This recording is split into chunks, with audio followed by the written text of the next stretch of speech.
It's the end of the world as we know it. And I feel fine. We're bad singers. We should not stick to the singing. I totally disagree. I think we're amazing. But that's not what this show is about. This show is about how to make it so it's not the end of the world for you and how to get your business on track so you're not one of the 100,000 that are leaving the industry.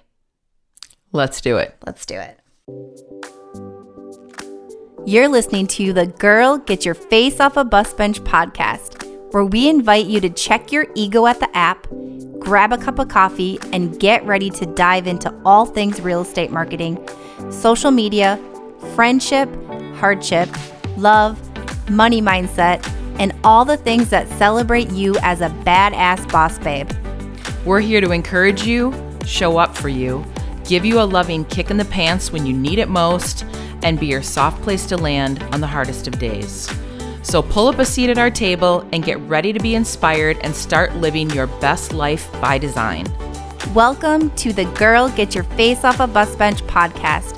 We are so excited you're here. Okay, girls, let's dive in.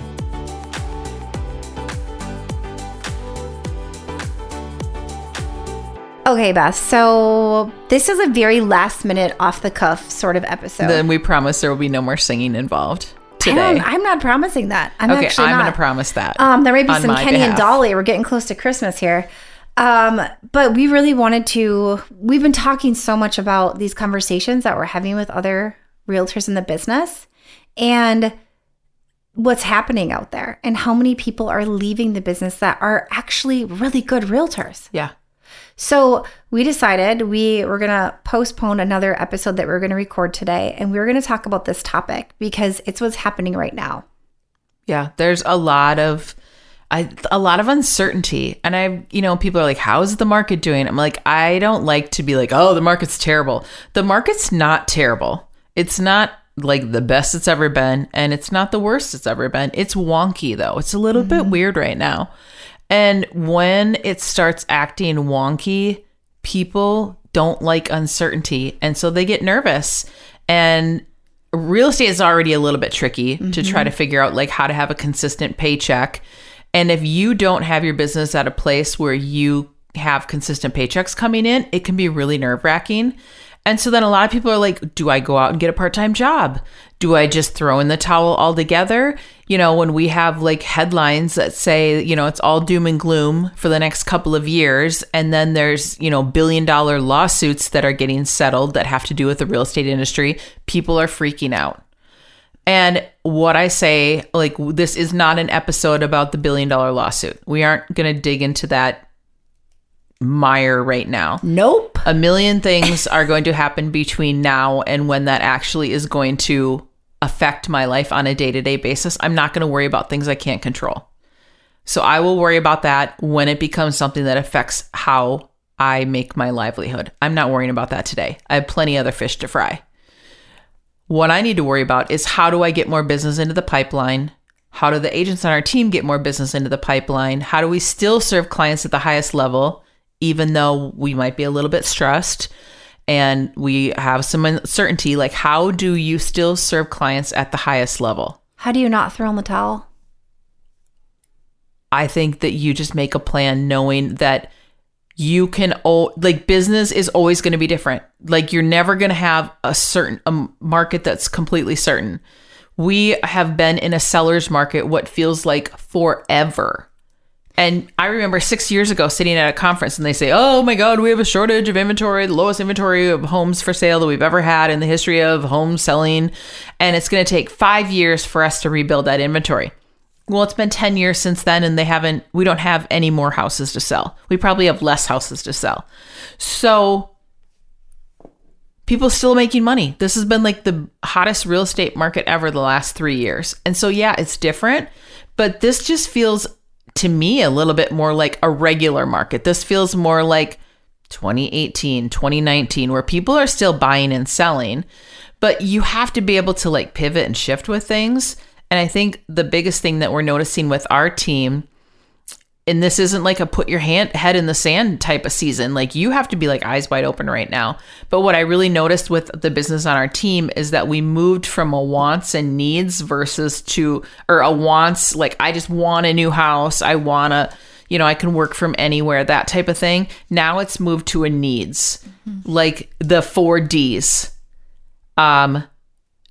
divorce, death, diamonds, and diapers. Yeah. Babies, marriage, divorce and death. Those are the main reasons why most of our clients are moving right now. But there's a lot of wins in the market right now. So like, I think the people that are jumping out of the business, I feel like they're the ones that are kind of like that glass half empty people. And they're always going to look for the bad, and the bad's always there. But like, if you focus on it, it's going to show up for you every day. So I think there's something to be said about who you're surrounding yourself with. Absolutely. Because if you're questioning, like, do I get out? Am I a glass half empty person? Like, I didn't think I used to be, but maybe you feel like it now. Or maybe you're looking at the money you're bringing in and your sales and your clients that you're not serving them how you want to be serving them. They're not reaching out in the way that they need to be reaching out for you to have a successful business. And you're like having all these doubts. Well, of course, it makes sense with the market how it is, but also, like, it doesn't have to be this way. Who am I surrounding myself with? Mm-hmm. And can I change the language that I'm hearing? And it's not to say like, oh, well, you're not based in reality. Well, it is still based in reality. You don't have to lie to yourself or have people lying to you to be in a more healthy, neutral ground even. Mm-hmm. And so getting out of that makes so much sense. And we just did an episode about like, is this a good time to switch real estate teams? Mm-hmm. And if so, that's kind of where you're at as well. Maybe it's time to think about that. Yeah, if you're being surrounded every day by like glass half empty people, mm-hmm. and everyone's just talking doom and gloom and the sky is falling, there's plenty of real estate teams out there that their businesses is up. Their mm-hmm. businesses are up. Let's use proper grammar here. From what was some of the best real estate years ever. So there are plenty of people that are thriving in this market. And if you aren't, like, that doesn't mean that you're going to fail indefinitely and that you need to get out. No. And to sit here and say that there aren't challenges now, it's, that didn't exist, a few months ago or a year ago. Of course there are. But like Beth had mentioned, they're different. Everything's different. Everything's changing. Mm-hmm. Like, I think about just since we've been working together, mm-hmm. which has just been a few years, how much change has happened. Yeah. And we've always said, like, you have to be successful in every single market. You have to figure out how to survive in every single market. And if you're feeling like overwhelmed, maybe something to do right now is to surround yourself with people who can lift you up.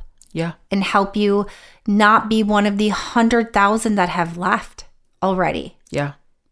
So let's chat a little bit about things that we can do, right? What can we do right now if business is not doing well? We are really, really struggling and not sure if we're going to stay in this market or if we're not going to stay in this business. Yeah. I would say, like, start educating yourself. It's easy to say, oh, like taking classes and going to seminars and doing that sort of thing. You don't have time for it when it's really busy. Now is a great time. Like, start soaking up the education. Maybe you need better systems in place to have your team run smoother. Maybe you need better lead generation. Maybe you just kind of need a kick in the pants, like getting back to the basic type stuff. But like, there's so many awesome education things everywhere, and tons of it are free. Mm-hmm. So you can't let price as your excuse, like, oh, I can't afford to take that class. There are so many awesome free things out there. And like, if nothing else, get on YouTube and say, okay, mm-hmm. 30 minutes a day, I'm going to educate myself on a topic in real estate that I didn't know about. Do you know about flipping? Do you know about the Burr method? Do you know about investing? Do you know about 1031 exchanges? Do you know how to approach divorce attorneys to get business? There's a ton of business out there. You just need to explore some other options that maybe you haven't thought about before. Push yourself out of your comfortable zone, right? So if you have, like, now, if your business is not doing as well as you want it to do and you're really feeling the effects of the market, well, then it's time to work on your business. Really work on it, really get in it. And I mean, we've shared so many ways on how to serve clients on this podcast. You can use this as a reference as well. But there are places that you can be putting that energy instead of into, I'm stuck, like I'm screwed, this, like I'm never going to go anywhere, and then hanging up the towel. Yeah. I heard an interesting thing recently that a big kind of guru in the business said, you might not be getting as much business from your sphere right now. So if you have relied solely on building a sphere-based business, you're one of those people that might be hurting a little bit right now, because a lot of your clients are probably nicely tucked into a great home with a 3% interest rate. Well, so where can you go get business? Can you tap into some online leads? Maybe not leads that you pay for, like maybe not like a Zillow lead where you're paying for that up front. Maybe you get a lead source that you pay for it once you close. And so then you aren't out any additional money, because people that are online leads right now, they're fully aware that interest rates are high and they don't care. They need to buy a house no matter what. It's that needs. It's the needs. Mm-hmm. And so how can you be looking for different avenues and different streams of business that maybe you weren't concerned with? Maybe you don't want to pay a 30% referral fee. Well, I would pay a referral fee to any other awesome agent that sent me a referral. So what's the difference if I'm paying it to Redfin to be a partner agent, or OpCity, or one of these other lead sources? At least you're getting business in the door. 70% of something is better than 0% of nothing, or 100% of nothing. And this is true. Yeah.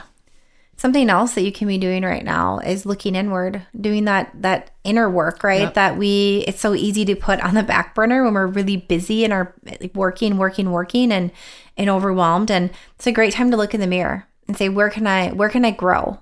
Where do I need growth? What isn't working? What isn't serving me anymore? And basically dive in and start doing the work. Carve out the time, because that'll open up so many doors for you once you start releasing things that you need to. Yeah. Last year we've talked about this on the podcast. I was in a really bad headspace last year.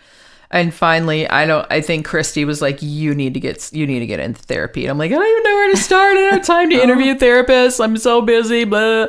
And so I found a therapist, thanks to Christy, and it was a great fit. And on my little cheat sheet right now, I'm looking at it right now, I have a little post-it that I look at every day, and it's, how can I provide self-care to myself? And I'm one of those people that had a Massage Envy membership. I've had this damn thing for like 10 years. I'm their perfect client example, where I pay them money every month and then never go and use their services. I'm a dream client for them. You are, absolutely. It's so stupid. And I didn't go there during COVID. And so now I'm making really mindful decisions to like schedule facials and massages. But I'm like, if I'm not taking care of myself, how do I expect to like take care of my family and to take care of my clients if I'm not even putting myself first? And then the other thing, that's my little post-it cheat sheet, says, don't delay joy. I love that. Especially now, like we're entering the Christmas season. Yeah. And I mean, I don't think we want this for anyone that listens to our show, is that you're entering the holiday season like stressed and full of worry. Like, we want you to be like totally joyful at Christmas, and be fully present with your family, and not have like the world, like the weight of the world sitting on your shoulders. Like, we don't delay joy. Yeah. You can't get that back. Put on the Kenny and Dolly Christmas record right now. Yeah. That's going to bring a lot of joy. It brings me a lot of joy. I did put out Instagram post a couple of weeks ago talking about being an entrepreneur and having those days where you're like, I just don't feel motivated, and what do I do, and how do I sort of self-start? Because that's part of the rub of being an entrepreneur. You're like, I want to be my own boss. And then on Tuesday at 10 o'clock, you're like, and I just want to sit around in my pajamas all day. But how do you motivate yourself, especially in real estate when we're 100% commission and we're on like a 90-day pay cycle? You know, if you meet a client today, chances are you're not going to see a paycheck for about 90 days. So what do you do? Like, on those days, I said, like, you know, if you're really like in your head and you're just being a ball of like, I don't know, a head case. That's what I call it. Like, when I'm in my head, I'm like, I'm no good to anyone else. So like one day, Carrie, my assistant, was here and she's like, we need to go for a bike ride. And I'm looking at her like, are you kidding me right now? We went for a bike ride. I came back and then I started crying. I'm like, thank you. It was just what I needed. Like I needed to get out of this physical space that was stressing me out, but I also needed to get out of my head. So can you go for a walk? Can you go for a bike ride? Can you go for a run? Can you jump on your Peloton? Like, what does that look like? And then it was like, drink water, take care of yourself, put good food in your body. I'm like, I know if like Mark and I are living our lazy lives and like eating takeout several nights in a week, I know I feel just disgusting. And so like, if I'm not putting like good food into my body, how am I expecting my body to like give me good things back? It's not. No, you have to invest in yourself. Yeah. So important. And gratitude journaling and listening to positive podcasts. Like there's so many things that I always forget about them. And then I'm like, oh my gosh, when I do these things consistently, it's so interesting to see how it has like a snowball effect. It's like I'm taking care of myself on a personal level. And then, wow, the universe just rewarded me with like a new buyer just showed up today. It's so crazy. It is. And it happens. All the time. It's reality. Yeah. Well, we were recording this podcast. I got a call from someone that they're like, I need to buy a house. Yep. Coincidentally, it's due to a divorce. But I'm like, let's make the best use of this situation. And I have access to an off-market property that's probably going to be a perfect fit for this buyer. Woohoo. Who knows? Yeah. Oh. All right, Beth. So let's talk about also something is knowing your numbers and like them being the power. Like I would love it if you could share about that because that is something right now that you can take control of. Yeah, I mean, a lot of the big real estate teams have been doing like your team forecasting numbers. They've been doing that for the last couple months. But if you have not done that or you've been avoiding it, because maybe this year just didn't work out like you thought that it would or that you had hoped that it would, you need to know your numbers. You need to know real estate agents. And I'm raising my hand here. We are so guilty of like shiny objects. We're like, ooh, new shiny objects. Sign up for that. Sign up for this. And you sign up for all these things left and right. And all of a sudden you're like, oh, holy shit, that adds up to $500 a month for shiny objects. And you use like 2 out of the 30 things you're signed up for. Now is a great time to take inventory of like, what is like that extra little thing that you got that you're paying $40 a month for that you're actually using versus not using. And where can you trim some fat?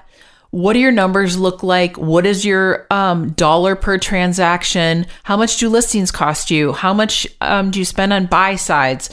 Like you need to know all those numbers because then it helps you feel like you're in control and you can pivot accordingly. If you know that it takes 10 phone calls until you get a client, then you know exactly how many phone calls. And if you're making your dialing for dollars, which a lot of people joke and call that when you're prospecting, dialing for dollars, and you're on call 8 and you're ready to just throw in the towel, you know it's 10 calls before you get a conversion. That is your average number. So if you know your numbers, you can control your fate and your destiny. And this too shall pass. Interest rates aren't going to stay in the 7s forever.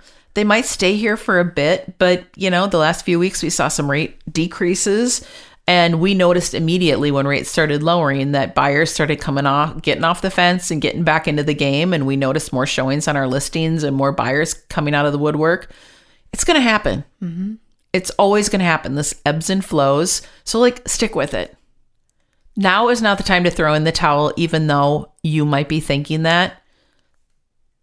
We would love to hear from you. We'd love to help cheerlead for you. We would. We truly, the reason we started this podcast was to grow this community and to really show you that, share that things could look different, right? Yeah. Your business can look different and that you can form friendships and have, clients that are turned friends and that long-term clients, and your business can survive all of these shifts in the market and you're going to be just fine.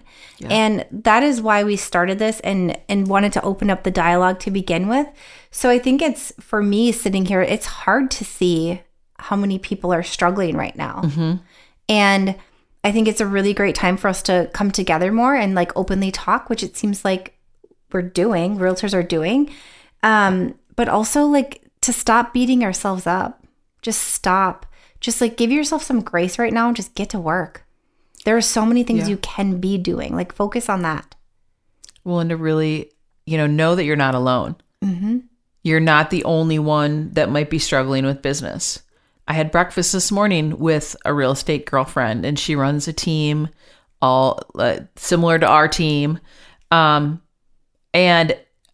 just a great friend. And it was so encouraging. Like I cried like 3 times during our breakfast, but it was one of those things. It was like, oh man, I just needed a reminder that like the journey I'm on, she's on a parallel journey to me. And like when days are hard, she's like, okay, I have options, but do I want to invoke those options? There's an easy button. She and I were both joking about, we both have an easy button. And she goes, every time I think about that easy button, she goes, I get this gut reaction that says no. Oh. And she goes, I'm not doing that. And she goes, I am sticking with this, just knowing that, you know, I know my numbers. I'm encouraging my team. I'm pushing them out of their comfort zone, and I'm pushing myself out of my comfort zone. And she's like, we're going to be fine. I love and it was that. so nice to have that reminder. I'm like, good. This was a reminder I needed too. I love it. So we are here to cheer you on. We're all dealing with this together, and don't give up. No. No. And enjoy the holidays. Enjoy the holidays. It's right around the corner. It is. And this time is really special. And to be able to actually like separate that from your business for a minute is like, you're worth it. Don't delay joy, as my therapist says. Yes. I love that. That's like mic drop, Beth. Let's end with that. Let's end with that. All right, Best Friend Shave. So until next time, keep your face off a bus bench and keep being the badass boss babe that you are. Okay, girls, are you feeling as inspired as we are? We're over here cheering you on because you just finished another episode of the Girl, Get Your Face Off a Bus Bench podcast. If you want more, head over to girlgetyourfaceoffabusbench.com for show notes and more episodes. And don't forget to subscribe and leave us a 5-star review. They mean the world to us, and they're what keep us going. Girl, thanks for being here.